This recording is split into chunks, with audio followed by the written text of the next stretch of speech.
Hi, I'm Nathan Wood, and this is my wife Megan Wood, and here's just a brief testimony of our faith. So I grew up going to church, and I actually prayed to receive Christ when I was 4.5 years old at my parents' church, and then I was baptized.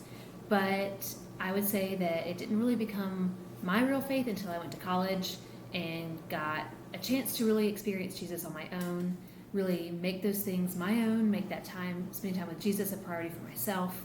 And at that point, I got plugged into a church and started volunteering in their children's ministry.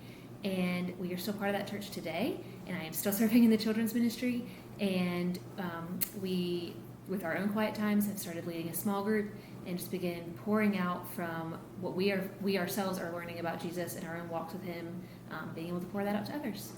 Yeah, and I actually, my parents didn't become Christians until I was 10 years old. My mom became a Christian. She then led me to Christ in our kitchen when I was 10, and my dad came to Christ about a year later.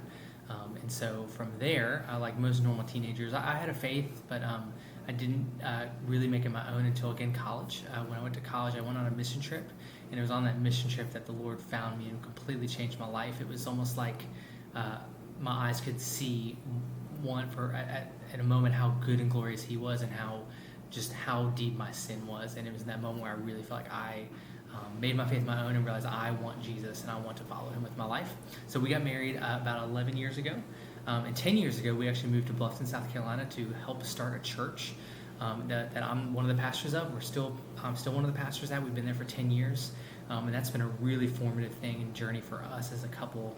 And in our faiths, because it's really stretched us in so many different ways as we've just spent our lives, and that's what we still do. We spend our lives pointing others towards the gospel and towards Jesus, so that they can see Him. So that's a little bit of our faith story, our faith journey.